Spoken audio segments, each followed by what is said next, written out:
en primer lugar, yo quisiera agradecer también este espacio que se ha generado desde el instituto, porque de alguna manera nos permite acercar, nos permite compartir, nos permite sociabilizar la información que generamos y que muchas veces por fuera del ámbito científico se desconoce. Entonces creo que dentro de los deberes que tenemos las personas que trabajamos en el ámbito científico, uno es poder sociabilizar, poder compartir la información. Entonces, bueno, desde ese punto de vista agradezco la posibilidad y celebro que el resto de los compañeros del Yanigla también tengan la misma posibilidad. Lo que yo quiero contarles el día de hoy tiene que ver con los resultados derivados, los principales resultados derivados de la tesis doctoral titulada Dinámica glaciar de la cuenca del río Santa Cruz, Andes Patagónicos Australes, estudio y análisis multiescalar mediante el uso de geotecnologías. Tesis doctoral que estuvo enmarcada dentro del doctorado en Geografía, Facultad de Filosofía, Universidad Nacional de Cuyo, y bueno, que ha estado dirigido por la doctora Lenzano y codirigido por el doctor Mikam. Antes de empezar, necesariamente quiero también agradecer y mencionar los proyectos y becas que han permitido la realización de esta tesis, en realidad que han financiado los trabajos de campo, por un lado, y además también a todas las instituciones y grupos de trabajo que de alguna manera han incubado este proyecto de tesis. Un apartado también particular para Parque Nacional Los Glaciares y toda la gente de ahí que la verdad siempre ha colaborado con nosotros de manera desinteresada. Dicho esto, bueno, en un contexto de cambio climático global, donde las temperaturas medias del planeta aumentan, donde las sequías se intensifican, inclusive donde la cubierta nivoglaciar está en reducción, la gestión del recurso hídrico es de vital importancia. Eso es mucho más notorio para países como Argentina, donde cerca del 20% de su población depende directa o indirectamente de la dinámica del ambiente glaciar emplazado sobre los Andes argentinos. Y cuando me refiero a una dependencia directa o indirecta, eso nosotros lo podemos derivar al menos en tres temas. Uno relacionado con el uso del suelo, y con esto me estoy refiriendo al aprovechamiento de las sociedades, al aprovechamiento de la geomorfología glaciar asociada para el desarrollo de alguna actividad socioeconómica o alguna otra actividad productiva. En términos de fuente de agua y desarrollo humano, bueno, esto tiene que ver con la dependencia que tienen todas las localidades, y miremos el mapa, justamente lo que nos está indicando, todas las localidades al oeste del país, la dependencia que tienen sobre la red hidrográfica,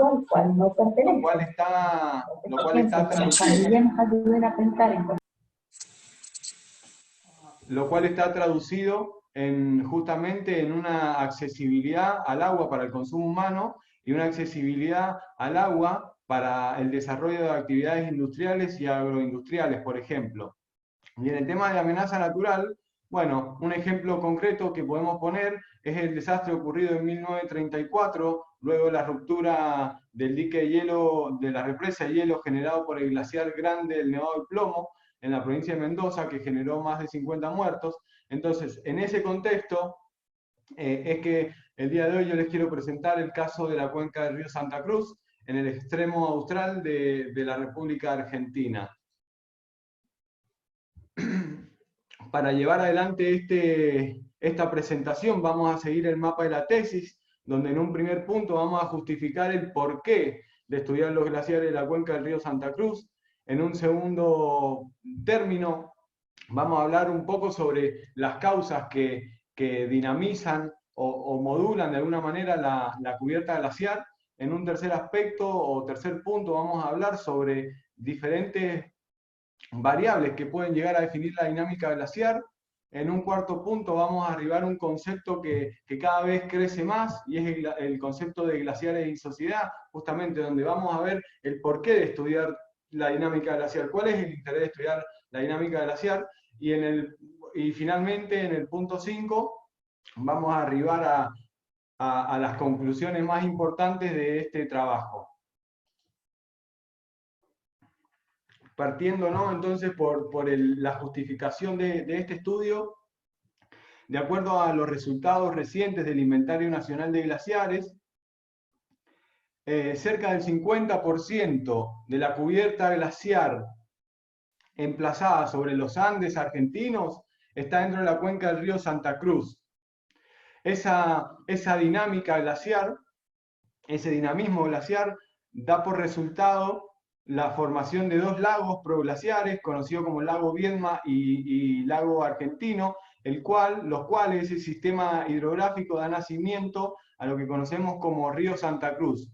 Obviamente ese dinamismo glaciar ha dado lugar a que el río Santa Cruz sea uno de los ríos más caudalosos del territorio nacional, el segundo si se consideran aquellos que nacen y mueren en territorio nacional. Esta última cualidad es importantísima, ya que en el fondo nos permite gestionar el recurso hídrico de una manera integral y bajo legislación nacional, distinto de lo que, por ejemplo, puede pasar con el río Paraná. Además, es importante mencionar que la cuenca del río Santa Cruz, por su posición geográfica y por la historia de la República Argentina, es una zona que tradicionalmente ha estado despoblada, que recién ahora se está visibilizando, por lo cual tiene un altísimo grado de conservación.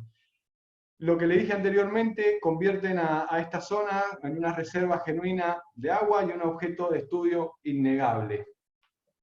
Un punto que les quiero mencionar acá, este icono que está en el extremo este del lago Argentino, bueno, ahí justamente es el sitio donde nace el río Santa Cruz, y lo importante decir del río Santa Cruz, que de acuerdo a estudios preexistentes, el régimen fluvial de este río es ultraglaciar. ¿Eso qué quiere decir? Que la fuente de alimentación de este río básicamente es por la ablación glaciar. Ablación glaciar que ocurre en la cuenca alta del río Santa Cruz. Acá podemos ver un zoom de la cubierta glaciar dentro de la cuenca del río Santa Cruz. Y lo que yo les quiero mencionar acá es que la cuenca alta del río Santa Cruz está compuesta por más de 100 glaciares. Sin embargo, entre 7, de norte a sur, Viedma, Uppsala, Onelli, Pegasini, Mayo, Ameghino y Perito Moreno, concentran más del 80% de esa superficie. En efecto, esos son los glaciares que van a ser abordados en esta tesis, y además lo que yo les quiero contar, otra particularidad que tienen estos 7 glaciares que yo les estoy mencionando, es que se desprenden de un cuerpo mayor de hielo, conocido como Campo de Hielo Patagónico Sur, que es la mayor extensión de hielo glaciar en todo el hemisferio sur, luego de Antártida. De ese campo de hielo se desprenden estos glaciares que les mencioné, estos 7 glaciares, y qué particularidad tienen, a diferencia de los otros cientos que yo les comenté que están dentro también de la cuenca del río Santa Cruz. La particularidad que tienen es que son glaciares que su frente están en interacción con cuerpos de agua, en este caso con el lago Viedma y el lago Argentino, dos lagos proglaciares. Esa cualidad, esa particularidad, define un dinamismo que en el fondo se ve traducido en la denominación que reciben estos glaciares, que son glaciares de desprendimiento, y están caracterizados por lo que se puede ver en esta figura, de la producción cuasi permanente de témpanos, de bloques de hielo que se desprenden. Si analizamos rápidamente cómo ha sido el comportamiento de los frentes en términos de campo de hielo patagónico sur, lo que yo les quiero comentar, que tenemos glaciares como el Jorge Montt, que entre 1980 y el 2010 retrocedieron más de 15 kilómetros, versus otros glaciares como el Pío 11, que avanzaron un par de kilómetros. Con ese ejemplo, ¿qué quiero decir? Bueno, que evidentemente el contraste de los comportamientos dentro del campo de hielo patagónico sur es bastante alto. Dentro de la cuenca del río Santa Cruz tenemos un ejemplo paradigmático de comportamiento contrastante entre glaciares, y es un caso muy bueno, es el caso del glaciar Perito Moreno al sur y el glaciar Ameghino al norte, inmediatamente al norte. Entre estos dos glaciares comparten zona de alimentación, con lo cual uno podría decir que las condiciones climatológicas a mesoescala son similares, Sin embargo, lo que sabemos que entre el 2000 y el 2008, mientras que el glaciar Perito Moreno ganó espesor en su zona terminal, el glaciar Ameguino perdió más de 50 metros en todo ese periodo y en casi toda su superficie. Con lo cual, justamente esto está marcando un contraste muy grande en muy poca distancia. Eso mismo lo podemos ver con el comportamiento del frente. Mientras que el glaciar Perito Moreno osciló en una misma posición, el glaciar Ameguino retrocedió casi 800 metros en el mismo periodo.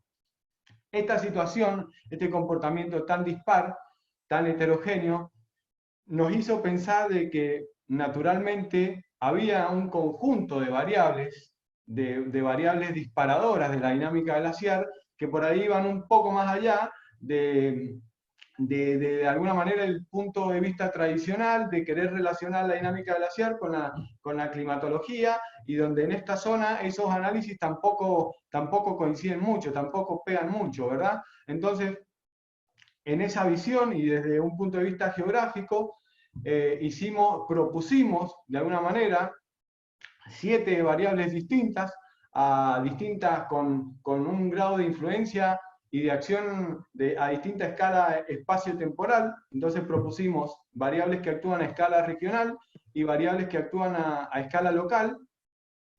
Entre las que actúan a escala local, elegimos, por ejemplo, la temperatura superficial glaciar, porque en el fondo la temperatura del hielo es quien define la existencia o no del glaciar. La temperatura superficial lacustre, porque por estudios preexistentes sabemos que justamente estos glaciares que interactúan con los cuerpos de agua, en esa zona de contacto hay toda una transferencia de calor, la cual dinamiza los cuerpos de hielo. En términos de litología, esto se refiere al tipo de lecho que tienen los glaciares. Lo que se sabe, sobre todo en los Alpes, es que dependiendo del tipo de roca o el tipo de roca, puede generar cambios en los modos de desplazamiento o en la magnitud de los desplazamientos, sobre todo. El tema del nivel lacustre, bueno, justamente en esta relación que tenemos entre frentes glaciares que terminan en cuerpo de agua, los cambios en el nivel lacustre van a desencadenar efectos dinámicos, que ya lo vamos a comentar. En términos de sismicidad y vulcanismo, bueno, de las 7 variables que estamos mencionando acá, sin duda son las 2 menos exploradas, por no decir completamente olvidadas. Y lo curioso de todo esto es que el campo de hielo patagónico sur está emplazado sobre un arco volcánico con actividad reciente. Sin embargo, esas relaciones glaciovolcánicas están olvidadas, o estaban olvidadas hasta este momento. Y en términos de clima, sin lugar a duda, la variable más estudiada de todas, donde se conoce mucho más que el resto de las variables, nosotros tomamos esa información y en este caso hemos trabajado con índices climáticos, por un lado el índice May, que es un reflejo de la oscilación del Niño, y el índice SAM, que es un reflejo de la oscilación norte-sur de los vientos del oeste. Esta composición de variables, esta sinergia entre todas estas variables, nosotros la interpretamos como que son la causa del dinamismo glaciar.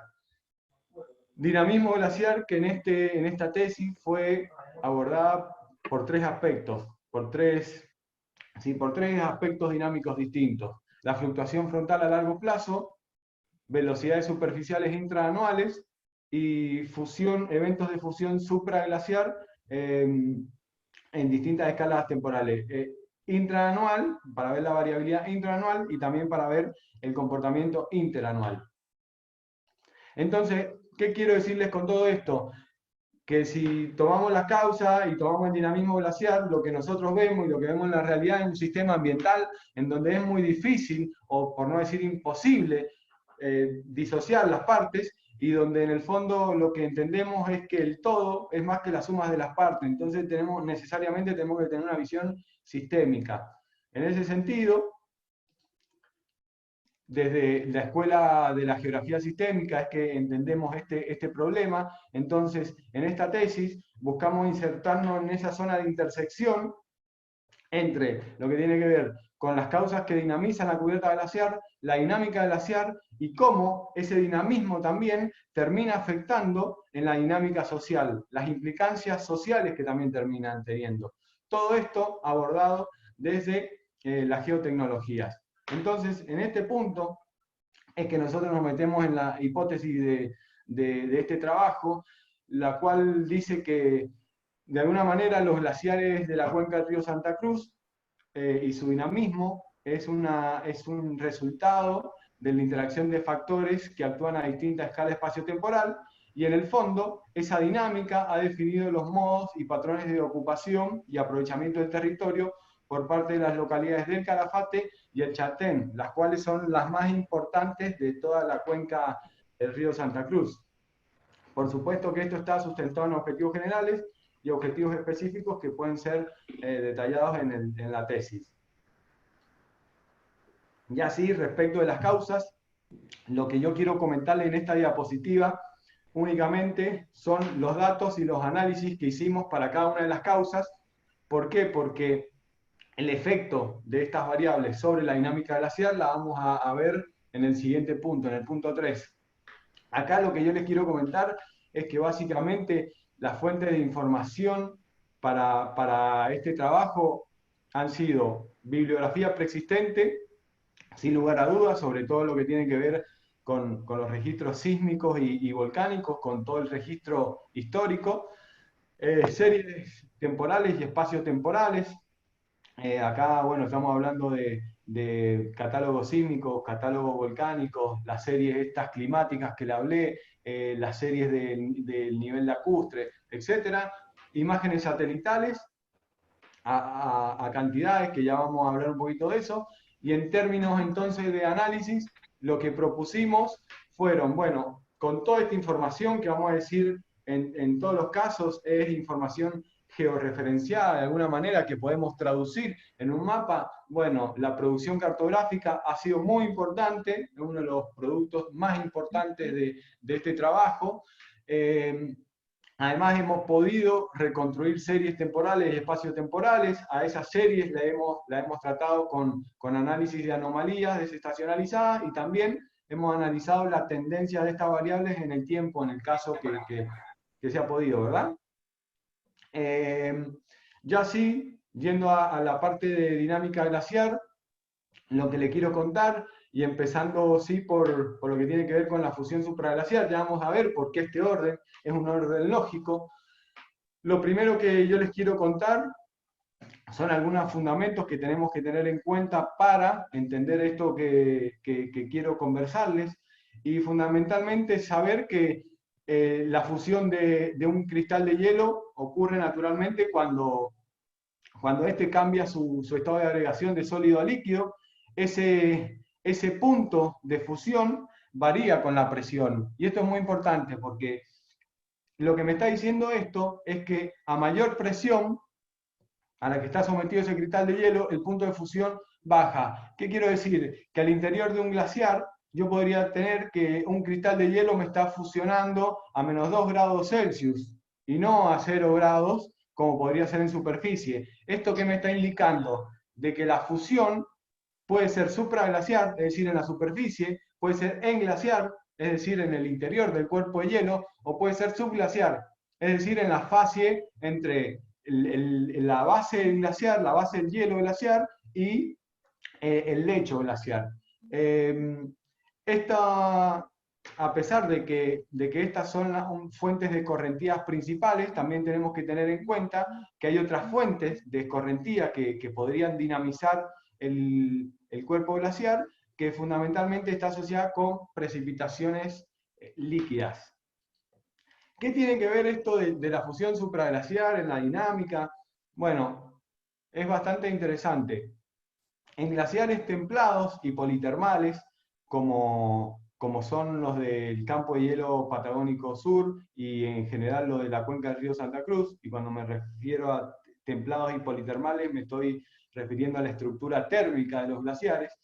En esos glaciares la particularidad es que hay un sistema hidrológico glaciar interconectado, necesariamente interconectado. ¿Esto qué quiere decir? Que la fusión que me puede ocurrir en superficie va a ser capitalizada y va a ingresar al sistema englaciar y probablemente salga por el sistema subglacial. Hay excepciones, por supuesto, pero esta es la idea del sistema hidrológico integrado de estos glaciares. En En la realidad, ¿esto cómo se ve? Bueno, en superficie, todas las grietas y sumideros que hay en superficie justamente actúan capturando la escorrentía en superficie, la ingresan al sistema en glaciar.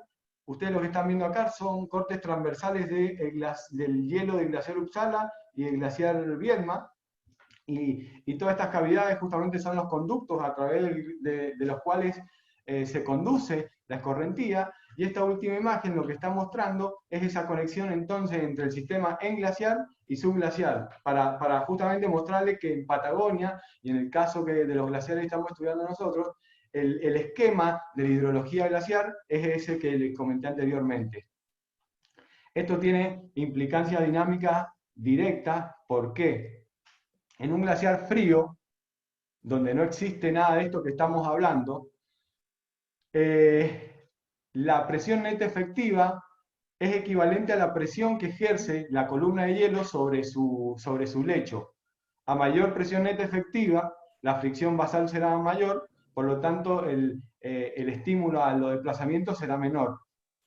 En casos como los glaciares que estamos trabajando, donde la presencia de agua al interior de los glaciares es muy notoria, esa presión neta efectiva es contrarrestada por la presión de agua subglacial. ¿Esto en qué se traduce? Naturalmente en una reducción de la fricción basal. ¿Esto qué es lo que pasa? Estas zonas con una reducción de fricción basal naturalmente tienden a acelerarse.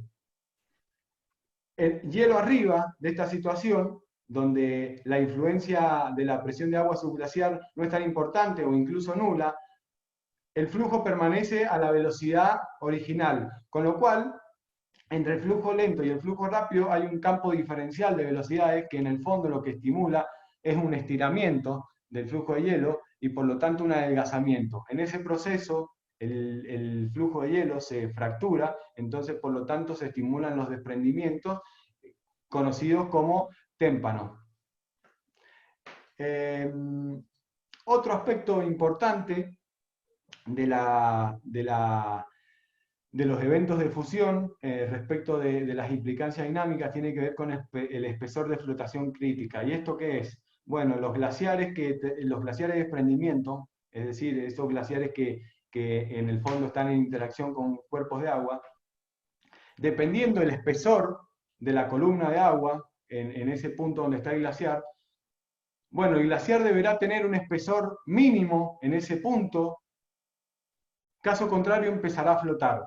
Este es un ejemplo hecho para el glaciar Viedma en el año 2015, en donde unos trabajos de batimetría en conjunto con el SEC y todo el equipo de Andrés Rivera en ese momento, hicimos un trabajo de batimetría y encontramos que en el frente del glaciar Viedma habían 500 metros de profundidad del lago, ¿verdad? Entonces, en función de esta ecuación, nosotros sabíamos que el glaciar Viedma debía tener un espesor como mínimo en ese punto de 585 metros, caso contrario, iba a haber un despegue basal del frente glaciar, por lo tanto, eso iba a terminar en la producción de enormes bloques de hielo y por lo tanto en un retroceso brusco del frente glaciar, lo cual ocurrió y lo cual nos ayudó a entender el porqué de esos cambios tan bruscos. Dicho eso, para estudiar la fusión supraglaciar, nosotros usamos 11.510 imágenes MODIS, el producto termal de MODIS, lo cual requirió un insumo informático bastante importante, tiempo de procesamiento bastante importante. El periodo que se abarcó fue del 2001 al 2016, y acá se trabajó con la metodología propuesta por Dorothy Hall en 1985 y sostenida en la actualidad respecto de la utilización de umbrales térmicos, lo cual nos permite diferenciar zonas en fusión de zonas que no lo están. Entonces, en términos de resultados, lo que yo les quiero mostrar acá, en este primer mapa, que es un mapa de promedio históricos de días en fusión por mes, lo que yo les quiero mostrar acá es particularmente que el glaciar Uppsala, en este caso, que es este que estamos viendo acá, el glaciar Uppsala, durante los meses de verano, presenta islas de calor en la cuenca alta, lo cual no estaba visto, lo cual no se sabía, y en el fondo, ¿qué les quiero decir con esto? Que en estos meses, casi el 30% de los días, el glaciar Uppsala tiene eventos de fusión en su cuenca alta, ¿verdad? En la zona de alimentación. Con lo cual, esto nos está diciendo que hay una gran cantidad de escorrentía a disponibilidad, y lo cual esto se podría transferir directamente en un dinamismo glaciar.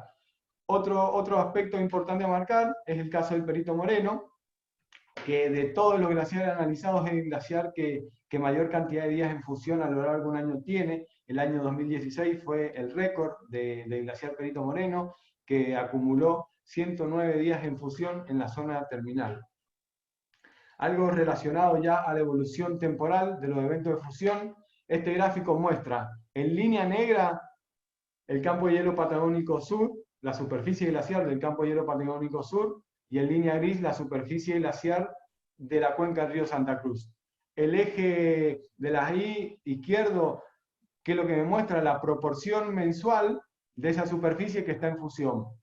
Entonces, ¿qué le quiero mostrar con esto? Que la realidad del campo de hielo patagónico sur y la de la cuenca del río Santa Cruz son bastante disímiles, hay una variabilidad interna de cada serie y entre las series marcada, y además hay un desfasaje entre el pico máximo, hay un desfasaje temporal entre el pico máximo de fusión en el campo de hielo y el pico máximo de fusión en la cuenca del río Santa Cruz. Esta idea, sumado al análisis de las anomalías, lo que nos está indicando en el fondo es que el campo de hielo patagónico sur es un mosaico de realidades, en donde la cuenca del río Santa Cruz es una de esas realidades, y debieran ser debidamente atendidas de esa manera. En términos de correlación con las variables causales de las que habíamos hablado, yo les voy a mostrar naturalmente aquellas variables donde nosotros encontramos algún indicador de relación. Respecto de la temperatura superficial glaciar, lo que encontramos es una correlación muy fuerte entre temperatura de la superficie del hielo y eventos de fusión, descrito por una relación cuadrática, ¿sí? Entonces de esto se define que por cada grado de aumento de la temperatura, la superficie en fusión se duplicaría. Respecto de los niveles lacustres, encontramos una relación bastante fuerte entre los eventos de fusión y los niveles del lago argentino. Sí hay que mencionar que hay un desfasaje de 2 meses entre el pico máximo de fusión y el pico máximo de la cota del nivel del lago argentino. Esto está interpretado como un tiempo de retardo que tiene la red de drenaje del sistema glaciar para alcanzar su máxima eficiencia. Al principio de la época de fusión, naturalmente ese sistema hidrológico está poco desarrollado, y hacia final de la época de ablación este sistema es muy eficiente, con lo cual recién en este punto se alcanzaría a drenar todo el agua que inicialmente ha quedado almacenada al interior de los glaciares. Y en términos de sismicidad y vulcanismo, esto a mi criterio es muy interesante, es algo que se nos reveló. Buscando información, encontramos la tesis de Adaros, un científico chileno que trabajó con un proyecto de microsismicidad en Patagonia Austral. Ellos que encontraron que en el año 1998 lograron registrar todos estos sismos, que nosotros lo tradujimos a un mapa con una imagen satelital y con otra información de fondo, como puede ser la presencia de volcanes. Y lo que encontramos es que estos sismos que Adaros registró, en todos los casos son muy superficiales, con profundidades menores a 10 kilómetros, lo cual es extremadamente superficial, espacialmente muy juntos y espacialmente asociados a la presencia del volcán Reclus.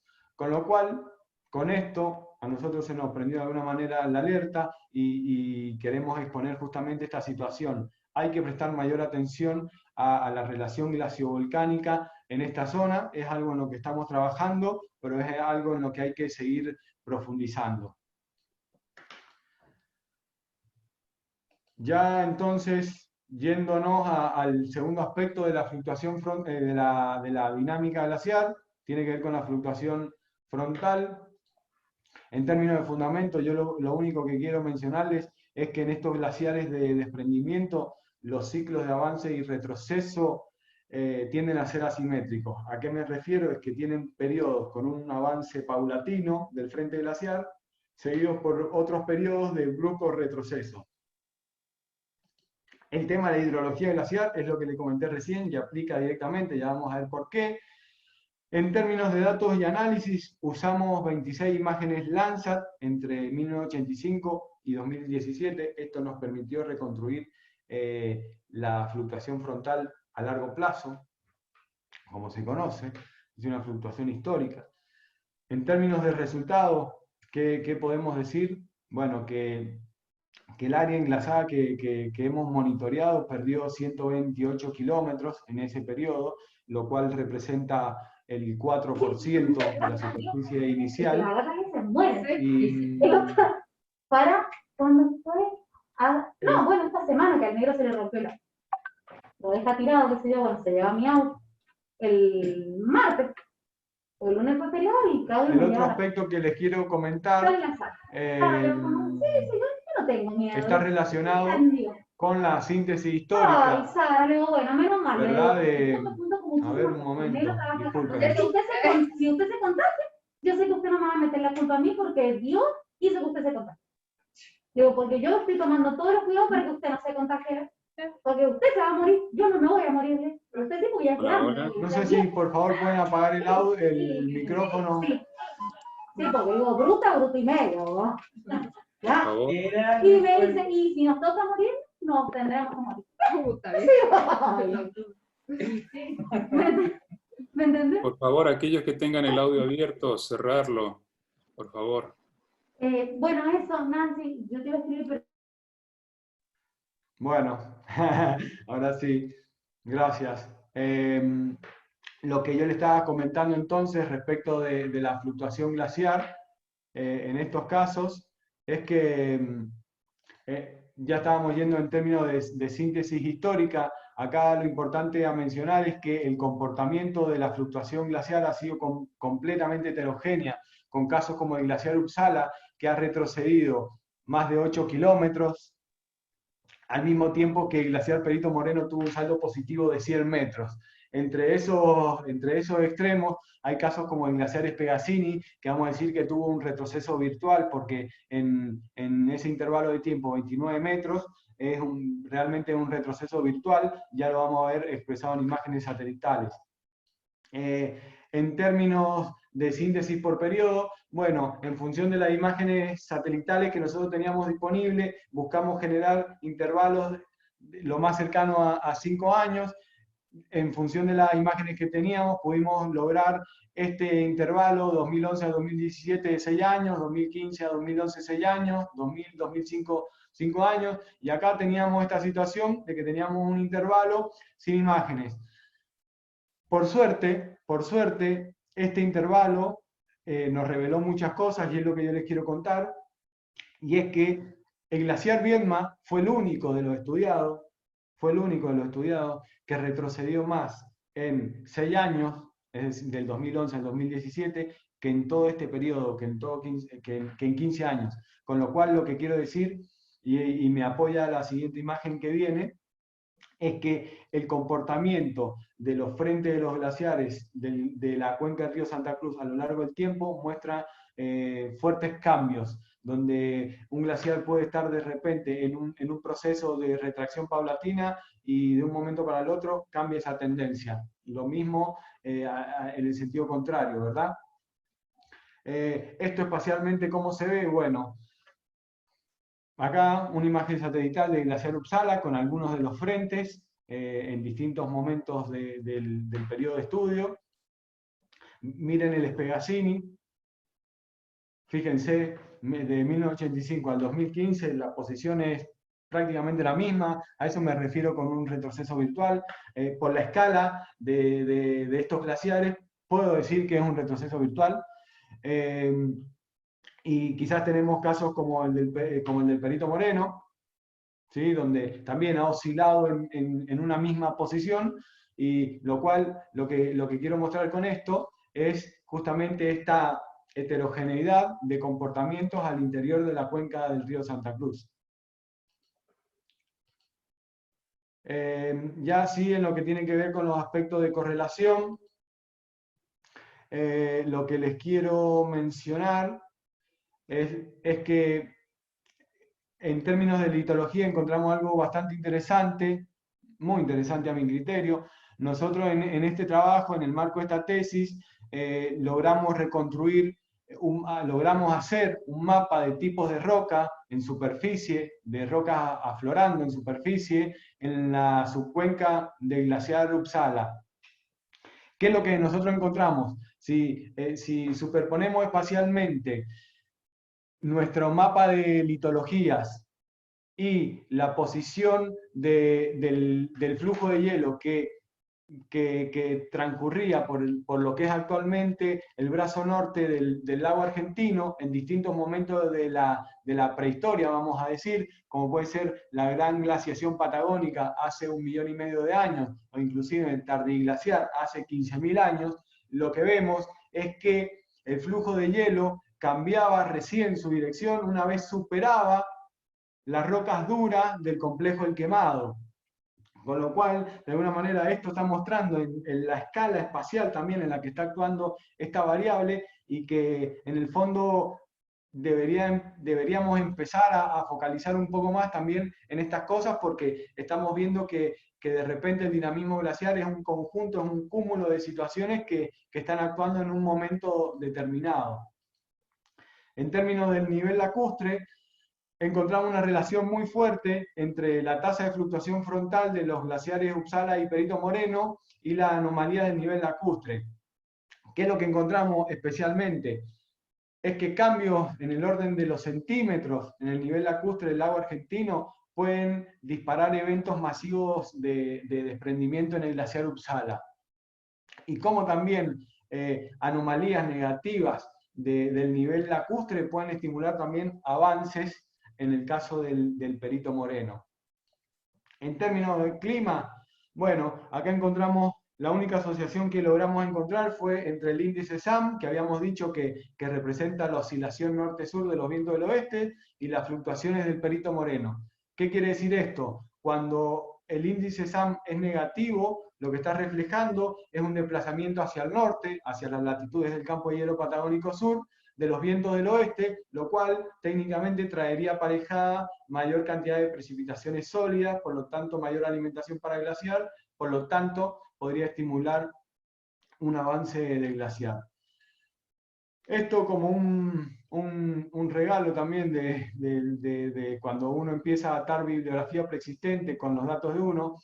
En la imagen de la derecha estamos viendo los resultados de Javer y colaboradores sobre un trabajo que ellos reportan cambio de espesores en 2 periodos distintos, en este caso para el glaciar Uppsala, 2000 al 2012 y 2012 al 2016.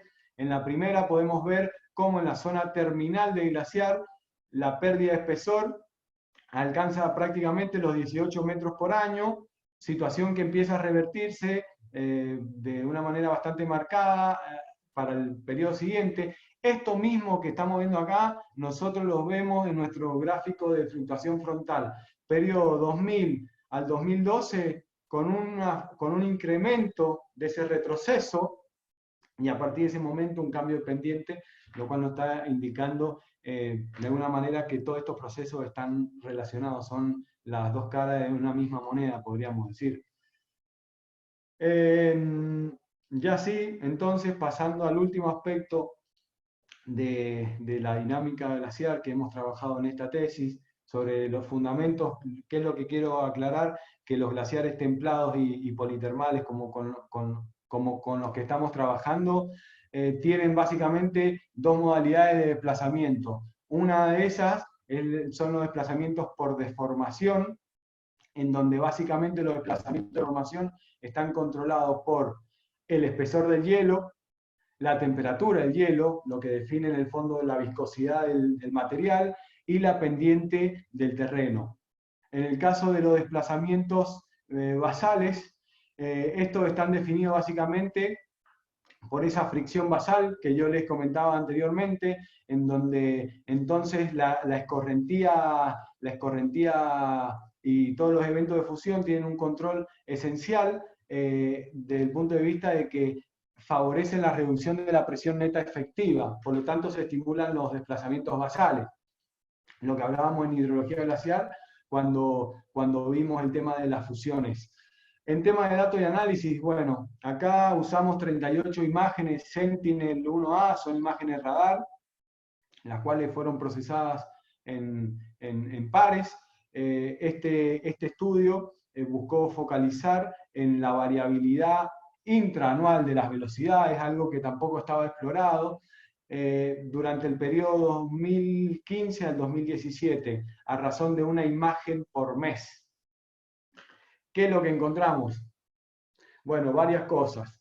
Este estudio, este análisis, nosotros lo aplicamos sobre el glaciar Viedma y el glaciar Uppsala, los dos glaciares más grandes del territorio nacional.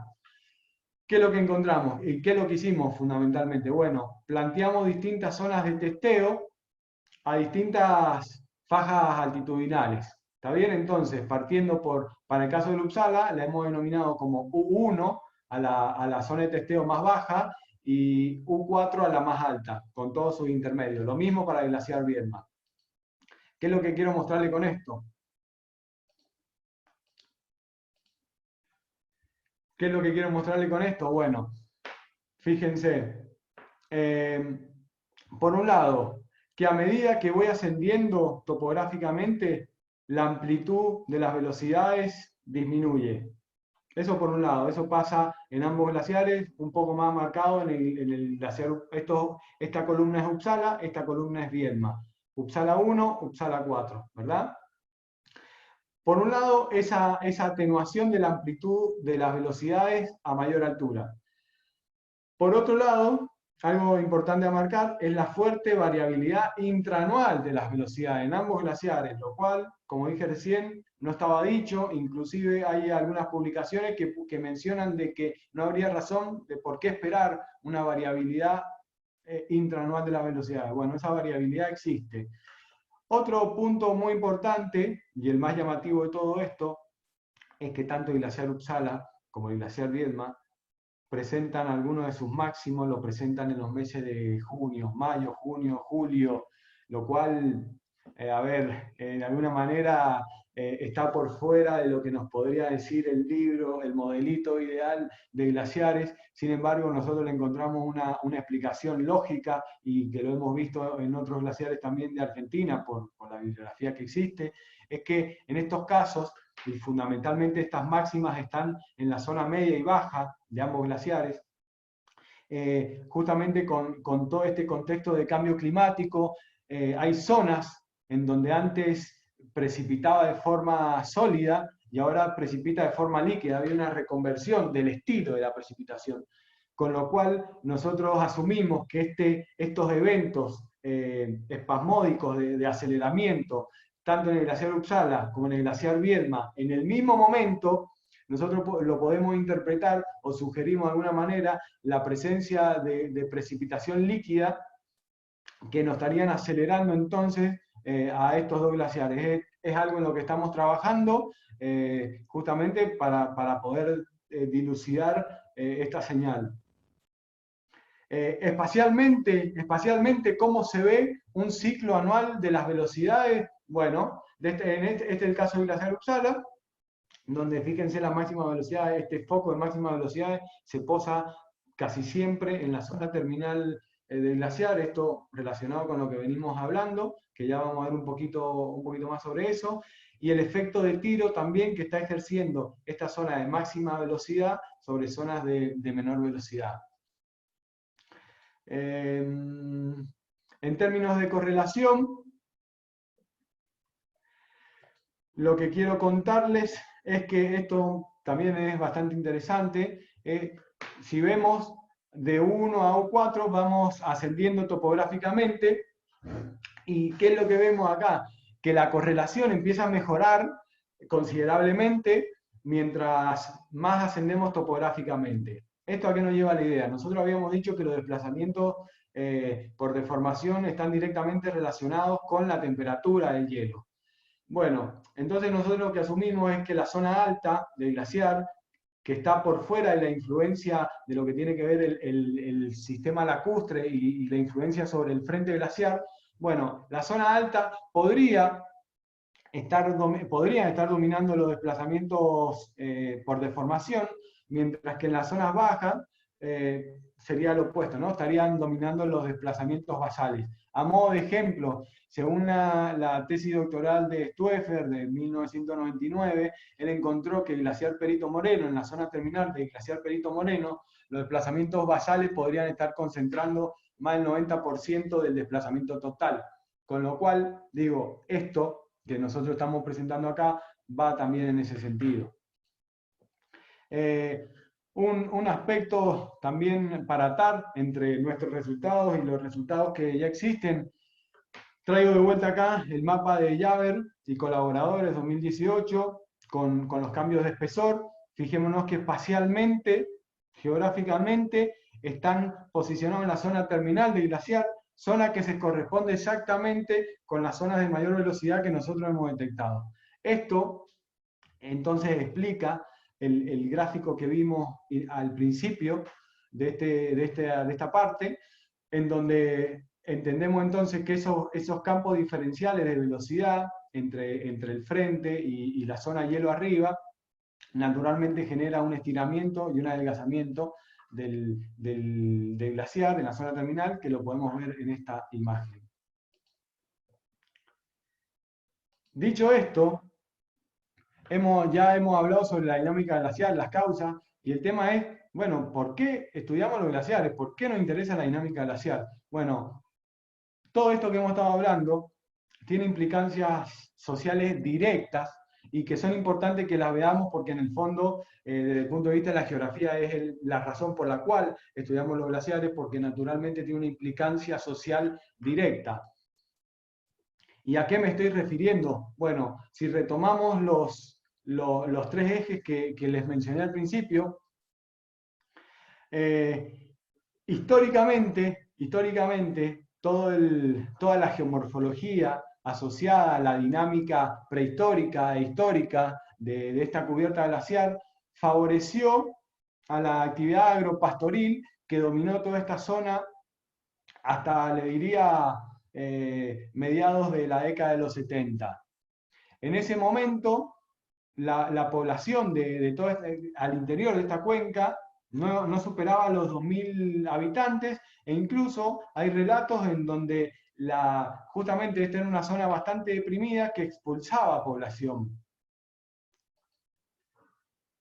Ya en 1973, y esto me pareció un hallazgo importantísimo, el Consejo Federal de Inversión en 1973 ya visoraba que esta zona podría tener una reconversión a partir del aprovechamiento de las bellezas naturales de la región.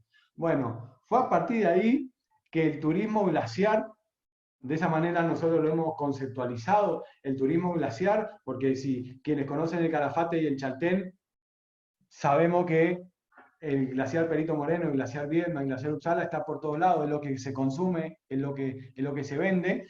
El turismo glaciar se convirtió en la principal fuente de divisa de la región y esta actividad, este atractivo turístico estimuló una explosión demográfica tanto en el Calafate como en el Chaltén. De hecho, el Chaltén fue fundado en 1985, ¿verdad? Para el comienzo, vamos a decir, de esta serie de estudios, y hoy el Chaltén ya está replanteando una relocalización, con lo cual está hablando de esta expansión que están sufriendo estas localidades. El Calafate, ni hablar. Otro punto importante como aprovechamiento de todo este sistema ambiental es el hecho de que hoy en el río Santa Cruz se está construyendo un sistema de represas, lo cual ha generado muchas controversias y un tema aparte para discutir, pero digo, este es otro ejemplo de cómo se está aprovechando el dinamismo de este ambiente para justamente el aprovechamiento humano. Y finalmente, referido a esto, lo que quiero hacer hincapié es que La cuenca del Santa Cruz, del río Santa Cruz en general, pero particularmente la cuenca media y la cuenca alta del río Santa Cruz es una zona, es un ambiente de multiamenaza donde todas las amenazas están espacialmente superpuestas y donde están concatenadas. Y lo que quiero decir es que se están generando muchos espacios de riesgo que necesariamente deben ser tratados. Y como ejemplo de amenazas, lo que yo le quiero mostrar es, y de amenazas concatenadas particularmente, es el ejemplo del deslizamiento de la ERA ocurrido en febrero del 2013, deslizamiento que estudió Silvana Morague en su tesis doctoral, el cual ese deslizamiento ocurrido acá, en Canal Uppsala, esa masa desplazada ingresó al Canal Uppsala y generó una ola que a más de 15 kilómetros generó destrozos sobre un embarcadero, sobre infraestructura naval, con lo cual lo que quiero exponer de repente es que son zonas donde la amenaza está muy presente. Otro caso concreto es la inundación del Calafate. Esto estamos hablando de la costanera del Calafate, esto está a 2 cuadras de la calle principal del Calafate, y esto ocurrió, acá el motoquero testeando la inundación, esto ocurrió luego de la ruptura de la represa de hielo del glaciar Perito Moreno en el año 2018, lo cual generó una inundación como podemos ver. Dicho esto, ya, y sí, terminando, volvemos a esta zona de intersección, a este espacio de intersección, que es el que nos interesa, este espacio geográfico, y lo que yo les quiero contar respecto de las causas, bueno, poner el énfasis en que verdaderamente tenemos que trabajar de una visión multicausal, porque creo que naturalmente es lo que nos permite aproximarnos más a entender el sistema. En este sentido, quiero hacer hincapié en la necesidad de seguir profundizando en las relaciones glaciovolcánicas, en seguir profundizando en nuestro conocimiento sobre la actividad sísmica de la zona y contar también que en el análisis de la temperatura superficial de los glaciares y los eventos de fusión hemos encontrado un campo cual muy poco desarrollado a nivel mundial, para nada en los Andes, así que estamos trabajando con eso. En términos de dinámica glaciar, quiero hacer una salvedad y decir que el comportamiento de los glaciares al interior de la cuenca del río Santa Cruz es muy heterogéneo, con lo cual es difícil tomar un glaciar como representativo de todos. Es bastante difícil hacer eso. Y en términos de glaciar y sociedad, lo que les comentaba, decir que ese dinamismo glaciar, que también ha estimulado un dinamismo social, bueno, naturalmente se están construyendo muchos escenarios de riesgo que deben ser debidamente atendidos y gestionados. Dicho eso, volvemos a la hipótesis de nuestro trabajo y finalmente podemos decir que está comprobada, que de repente nos hemos dado cuenta de que sí, de que la dinámica de los glaciares de la cuenca del río Santa Cruz es un compendio de situaciones, un mosaico de situaciones que necesariamente deben ser vistas desde ese punto de vista para lograr arribar a un conocimiento un poco más profundo al respecto. Y que, bueno, obviamente, las localidades del Calafate y el Chaltén tienen una dependencia directa de ese dinamismo histórico y prehistórico, y que, bueno, naturalmente eso debe ser atendido. Sin más, gracias.